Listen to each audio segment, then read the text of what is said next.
Hi everybody of this 6th edition of the Stay at Home coaching clip. Today we will discuss the offensive line communication basics.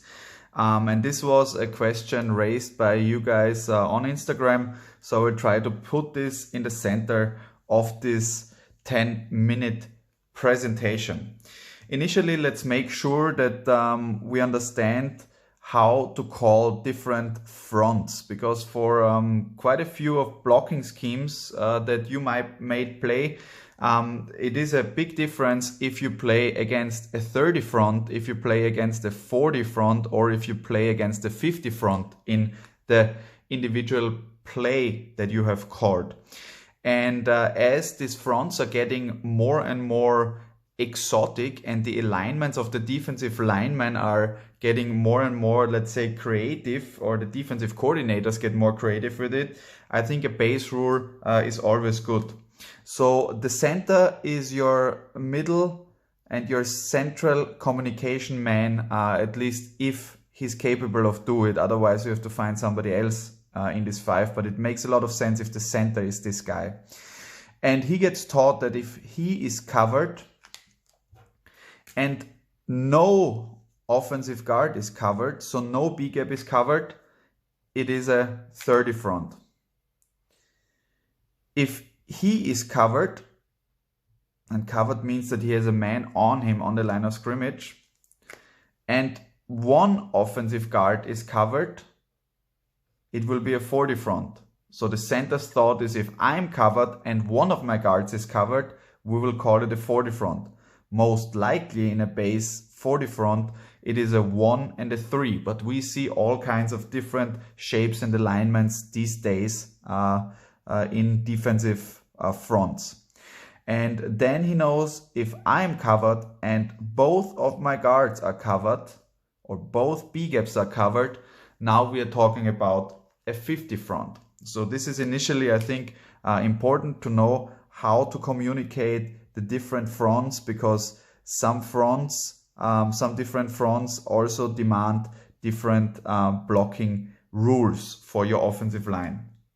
Then just very quickly, for communication reasons, if the play side is to the right, okay, if the play side is to the right in this case, we do have calls for a play side double team between center and guard, between guard and tackle, my bad. And this is just a word, and you should find your own words, and actually you should let your players find their own words. A base word right here would be tag. So if your play side tackle and your play side guard would be in a double team, they would communicate tag between each other. But if it was the center and the play side guard, they also need to have a call for communicating their double team if they have one. For me, it's cage. Okay, so they would be able to call a cage, and it just stands for center and guard. Okay, and we're talking here play side double teams, and it's important that we differentiate between play side double teams and backside double teams, so there is no miscommunication going on.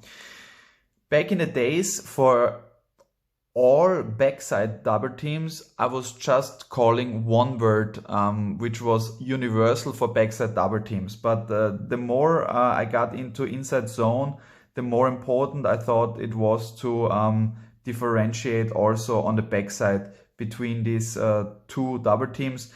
And for me, it was just from the tackle on the backside and the guard on the backside, it would be a scoop. You, for example, play this on a true inside zone right if we are facing some kind of underfront. You know, the backside guard and the backside tackle have to have a double team then on this backside B gap defender.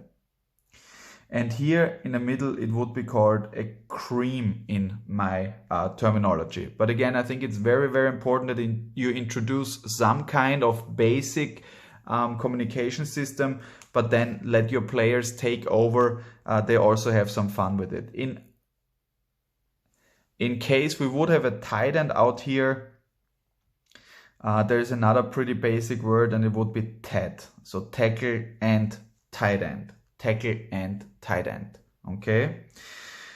So these are double teams that we can call, and it's very important for me that the center is kind of the central communication point. And there is a saying, what the center says it is, it is. So if he calls it a 30, everybody needs to be on the same page, it is a 30. If he calls it a 40, even if it might be wrong, everybody of the 5 offensive linemen needs to then play according to the call of the center. And also with double teams, if, let's just put, because we talked about it, a base 40 front here, if, I'll erase this because we will look at it from a 10 personnel perspective, as this whole idea is from a 10 personnel perspective. If the center here calls for a cage, it is not possible then anymore for the tackle to call for a tag.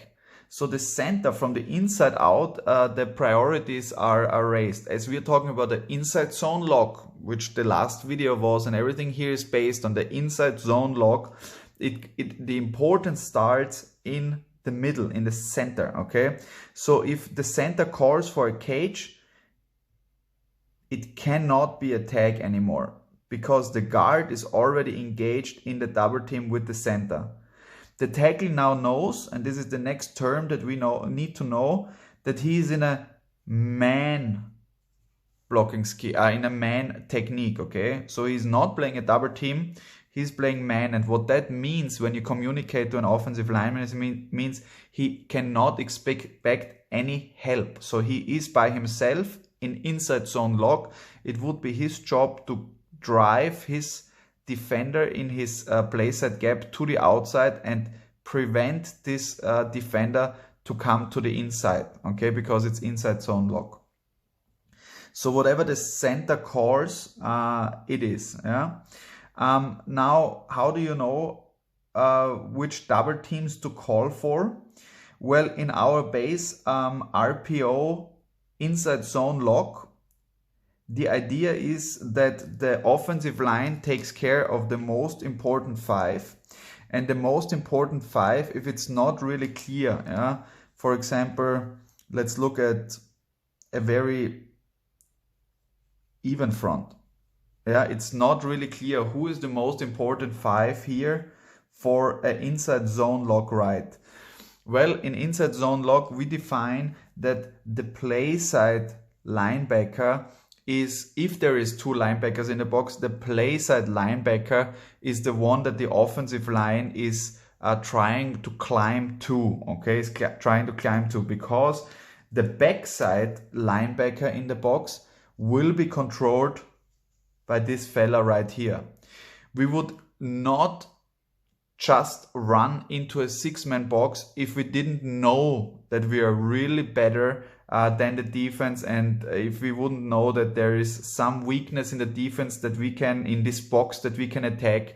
In a regular, against a regular opponent that is as strong as we are, plays on a competitive level compared to us, we will have to combine these 6-man boxes with some kind of passing schemes. And I really just put some kind of passing scheme here. We will talk about it later on. And now this linebacker will be controlled by this route, for example. He has the decision to make to cover this route or to attack the run, the vertical run, okay? And therefore it's important to stay as vertical as possible. So this would be a cage. But if the linebacker where the cage is, or the double team is supposed to go to, is so far outside the vertical frame, you can really think about just folding these 2 guys and have a much better angle on them, and even generate then a bigger split on these 2 guys. So in my opinion, if this linebacker here is very far towards the vertical double team, just play vertical double team. But if the linebacker replaces himself, offsets himself, don't be afraid to fold this with a down and a skip board and also be successful. I hope this helped you a little bit in answering some communication questions on the O-line. Have a great day.